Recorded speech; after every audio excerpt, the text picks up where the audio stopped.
Shalom, jumpa kembali dalam Daily Devotion pada saat ini. Renungan pada saat ini dengan tema pengharapan yang tidak sia-sia. Renungan pada saat ini saya ambil dari kitab Injil Markus, pasal yang kelima, ayat 25 sampai dengan ayat yang ke-34. Saya akan bacakan untuk kita semuanya di ayat yang ke-25. Ada di situ seorang perempuan yang sudah 12 tahun lamanya menderita pendarahan. Ayat 26, ia telah berulang-ulang diobati oleh berbagai tabib sehingga telah dihabiskannya semua yang ada padanya. Namun sama sekali tidak ada faedahnya, malah sebaliknya keadaannya makin memburuk. Dalam ayat ini saudara aku ingin kasih dalam nama Yesus Kristus. Di Markus pasal 5 ayat yang ke-1 sampai dengan ayat yang terakhir itu mengisahkan dua peristiwa. Yang pertama tentang Yesus membangkitkan anak Yairus. Yang kedua, Yesus menyembuhkan seorang perempuan pendarahan 12 tahun lamanya. Dan pada saat ini kita akan merenungkan tentang Yesus menyembuhkan perempuan pendarahan 12 tahun. Kekasih dalam nama Tuhan, di ayat yang ke-25 sampai ayat yang ke-26 mengisahkan bagaimana seorang perempuan yang sudah 12 tahun pendarahan, dia memiliki semangat tanpa menyerah. Buktinya dia pergi ke berbagai tabib untuk apa? Untuk supaya dia sembuh dari sakit pendarahan.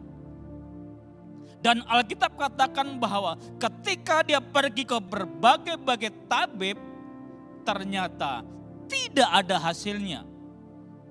Dia tidak sembuh. Harta bendanya terkuras habis untuk biaya pengobatan.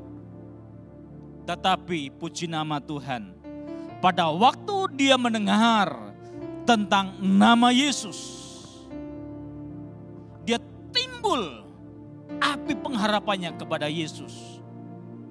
Di saat dia dalam kesusahan, dia saat dalam permasalahan, di saat dia dalam kelemahan, dalam keadaan terpuruk oleh karena harta bendanya habis, dia sadar hanya ada satu pribadi yang sanggup memulihkannya, yang sanggup menyembuhkannya. Maka dia mendengar tentang Yesus. Maka timbul imannya. Dan dia memperkatakan hal-hal yang positif. Dia timbul iman dan perbuatan. Dalam Roma berkata bahwa iman timbul dari pendengaran firman Kristus. Jadi saat-saat dia dalam keadaan terpuruk, saya katakan, dia dengan iman datang pada Yesus. Maka di ayat yang ke-27 berkata, dia sudah mendengar berita-berita tentang Yesus. Maka di tengah-tengah orang banyak itu, ia mendekati Yesus dari belakang dan menjamah jubahnya. Ternyata seorang perempuan ini mau mendekati Yesus. Alkitab katakan dari belakang. Di antara orang banyak yang sedang berdesak-desakan, di antaranya adalah Yairus sendiri dan yang lain tidak disebutkan. Maka saudaraku yang kekasih, seorang perempuan ini yang sudah 12 tahun pendarahan, dia melangkah, langkah demi langkah.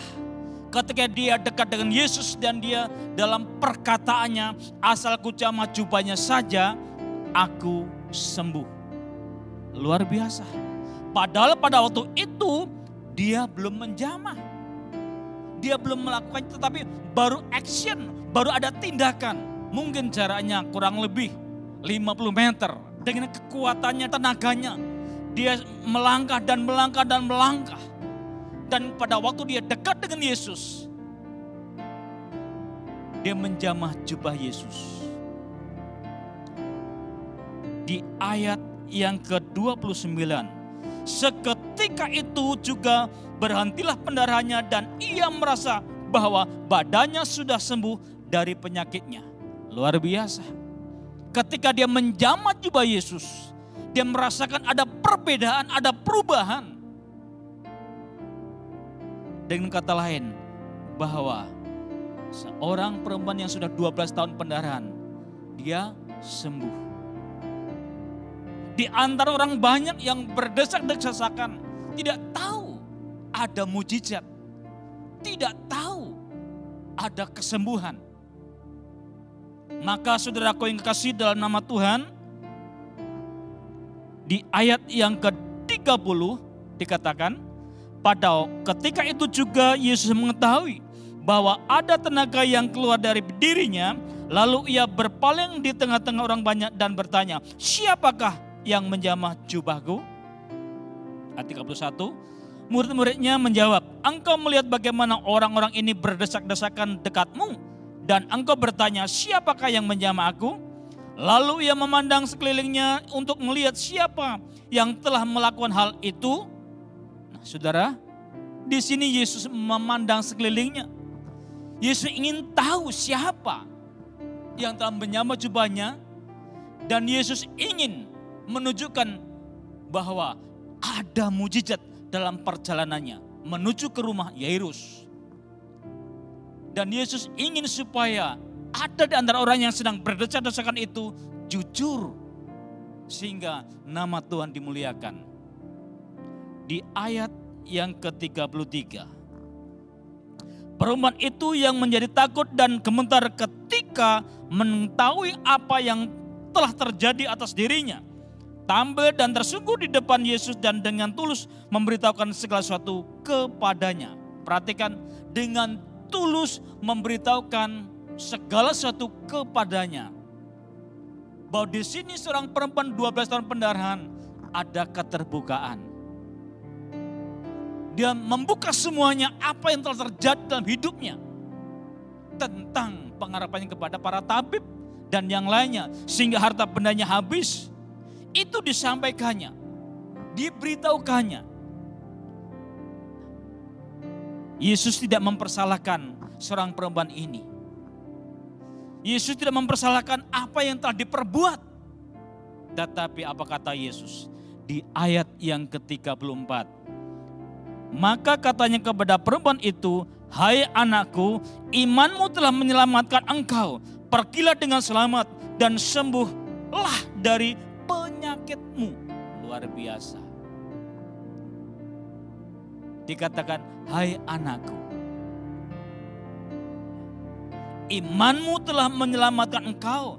Pergilah dengan selamat dan sembuhlah dari penyakitmu.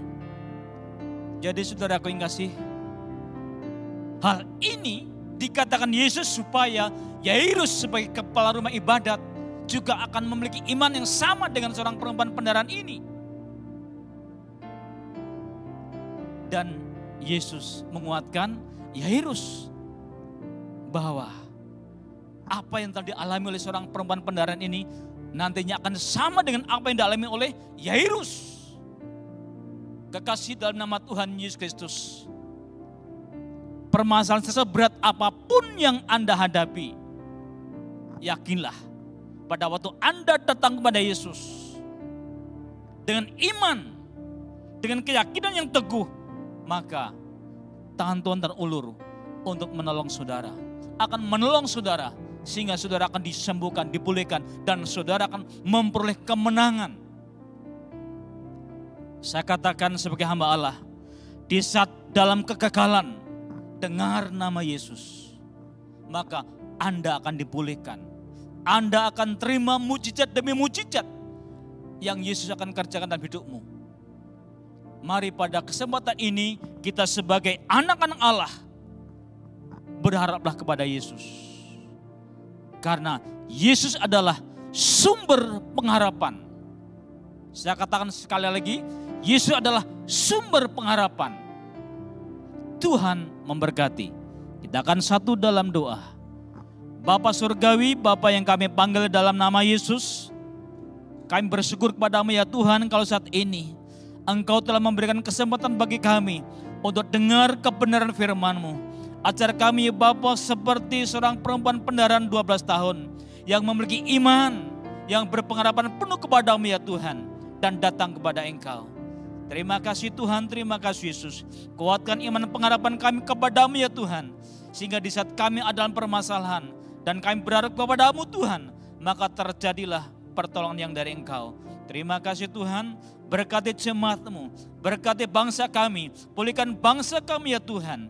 Terima kasih Bapa, dan bila ya Tuhan, damai sukacita dari surga menyertai kita dari sekarang sampai Maranatha, Tuhan datang kembali. Dalam nama Tuhan Yesus Kristus, haleluya, amin. Sampai berjumpa di Daily Devotion yang akan datang. Tuhan memberkati.